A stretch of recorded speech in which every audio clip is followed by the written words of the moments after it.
everyone, welcome back to my channel. Today I'm going to be reviewing the Amityville Horror. It is the third part in my October spooky series of movie reviews in the lead up to Halloween. I will be releasing at least 2 of these a week in the lead up to October 31st and also before I leave for Japan. So if you want to see my thoughts on the Amityville Horror, the original one, then please keep watching. Like I said, this is the original Amityville Horror that I have watched and will be reviewing. It's from 1979 and the director is Stuart Rosenberg. Alright, so this is the first time I have watched this movie. Many years ago, probably about 10 or so years ago, I tried watching the 2005 remake with some friends. I got less than 5 minutes in and I had to leave. It creeped me out. I just couldn't do it. I used to hate horror movies so much. I remember watching House of Wax once for one of my birthdays when I was probably like 13 or something, and that creeped me out too. I couldn't even watch it, and that was probably one of the worst movies ever made. So yeah, my tolerance for horror movies has definitely improved. And I thought that this one was going to be super duper scary. So I thought I would give it a go, but it really wasn't. So in keeping with 2005 remake, there's also many other remakes and films to the similar name, similar storyline based on the original murder. Some of them look more gore based, some of them just look like they were porn, and some of them just looked really bad. I think there was another one that came out in like 1982, it was like the Amityville Horror 2. It's 2005 remake. I think there was one that came out last year, and then a million in between that all just looked as bad as one another. So you probably all already know the story behind the Amityville Horror. It is based on a book that is based on a true murder that happened in 1974. It happened in Amityville, Long Island in the US. Ronald DeFeo shot and murdered his entire family. I think there were 6 of them all up, his mum, his dad and siblings. He shot them all dead while they were sleeping. I believe the only person he shot in the head was his mum. But yeah, he did that while they were all living in that family home. The book was then loosely based on that, and then the movie is based on the book. I want to start off by saying this movie is quite a long one for a horror movie. I prefer horror movies when they're shorter, more intense for a short amount of time, not stretched out. Like this one was over 2 hours, I think a little bit over 2 hours, and it just felt very long. About halfway through I was like, oh, this must be wrapping up. I felt like I've been watching it for ages, and it hadn't. It definitely had intense scenes, but the movie wasn't full on the entire way through, and that's why I just don't think that they should be 2 hours long. I know at the time it was released, I think it was kind of the trend to be releasing longer films, but I think for this film they should have definitely kept it a bit shorter. Basic plot line, so they move into the home. It's a big family home in Amityville, obviously. Spooky things start happening even while the realtor is still in the house. It starts affecting the family and people that visit the house. Spooky things happen. The house is like a character of its own. And the tagline for the film is, for God's sake, just get out, I'm pretty sure. So if that doesn't sum up the movie, and if you don't already know what it is, then it's not really a lot else to say.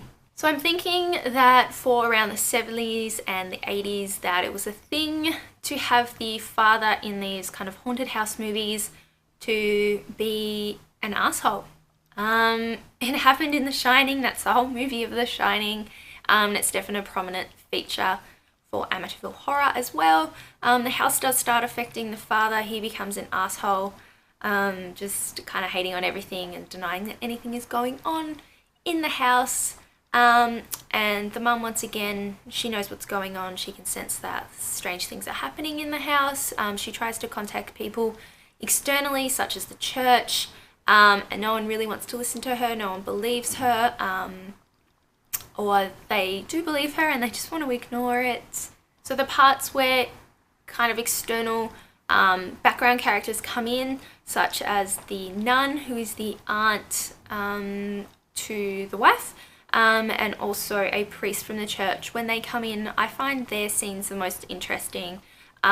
Strange things start happening to the priest as he's going through trying to like cleanse the house, as they do in all haunted house movies, and there's a scene with the flies and the effects that the house have on him, especially after he's left. I find those the most interesting, and even though the nun's scenes are a lot shorter, just seeing the effects that it has on her and the way that she can sense the presence in the house, I find those the most interesting parts of this movie. Another interesting part was when the wife has dreams of the murder that took place in the house. They are well aware that the family were murdered in the house. It doesn't seem to affect them too much. They aren't bothered by that, but the wife does have some dreams of the husband coming to kill her and the children. And those are pretty cool. It's nice to see more of a nod to the original murder. I haven't read the book, so I'm not really sure how that goes down.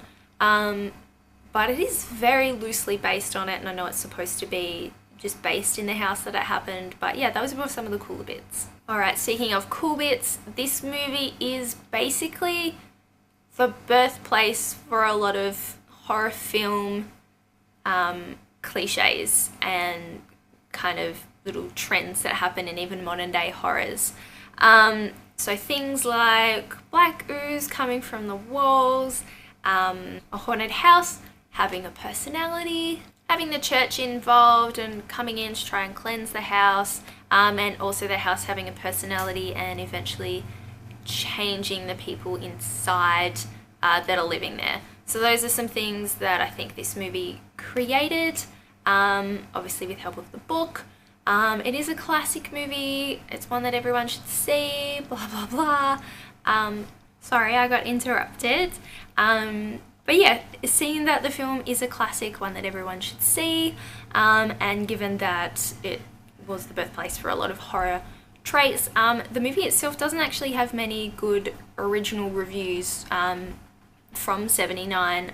Looking it up, just a quick Google, like the original reviews, and then it's through time, like on IMDb and Rotten Tomatoes and stuff, it still doesn't hold great reviews, which is kind of disappointing, but I get where it's coming from. This definitely wasn't one of my favourite horror movies. I thought it was actually quite bland, to be honest.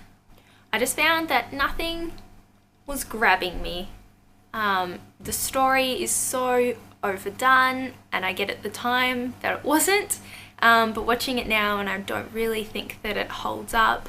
Obviously they tried to do a remake of it, but I'm not going to watch it because I'm just going to imagine that it's terrible. Just given the time that it came out, who's in it and everything, so I'm not going to bother with that. It might be good, let me know if you've watched it. But yeah, nothing was grabbing me. I didn't really care what happened to the family. It wasn't as scary as I thought it was going to be, not as gory as I thought it was going to be. I wasn't really invested in the characters. The church parts were the most exciting, and then you see the demise of the father, especially when they're at the wedding and the caterer comes and bugs him, and like all of that just seemed added in. Obviously there's cool bits where things happen that are out of their control, such as the house, like the money disappearing. Little things like that were cool, but there wasn't enough of them. It wasn't consistent enough to keep me actually interested in the movie. So I actually got Ben to choose a horror movie for me the night that I watched this. He hasn't watched it in quite a few years, probably like 10 years ago, and he remembers it being great. Probably when he was younger he thought it was a lot scarier. So I'd settled down for a really scary movie. And yeah, given there were like some few creepy bits through the movie, it wasn't as scary as I thought it was going to be, and it just didn't cut the mustard for me. And you probably all know that I love movie scores, and especially horror soundtracks. I think they're always really cool, and they add so much to the movie. Without the music, I just don't think they would be scary at all. And unlike some of the other recent horror movies I've been watching, this one just didn't have exciting music. It didn't add to the horror of it. It didn't add any personality to the movie, and I just thought it was quite bland. Yeah, so I just think in total, like a haunted house having negative energy and consuming the inhabitants of a house, you know, that's a really cool idea. There's so many movies out there like it. But I didn't find this one to even be as good as some of the modern ones that I've watched. Yeah, so I was kind of disappointed with this one. It wasn't as scary, didn't have as much oomph as I thought it was going to be. It's still a classic because it gave birth to so many other things in the genre. But yeah, standalone, and at this point in time, given how old it is now, it just doesn't really hold up. I would still probably recommending it, but not for actually a horror movie. Don't watch it to try and scare yourself, because I scare very easily, and I don't think this did it. It didn't hold me on the couch. I got distracted very easily. I will be putting up a review, probably my next review, for a movie that was the complete opposite to this one. It kept me on the couch. It was very intense. And it wasn't quite like a haunted house movie, but it was similar. And that was great. So keep an eye out for that one. Alright, so those are my thoughts on the 1979 Amityville Horror film. Not my favourite movie, probably would still recommending it given what movie it actually is. Please leave any comments down below and like this video, and remember to subscribe to my channel. I've got plenty of other movie reviews coming up for the month of October, and I'll see you next time. Bye!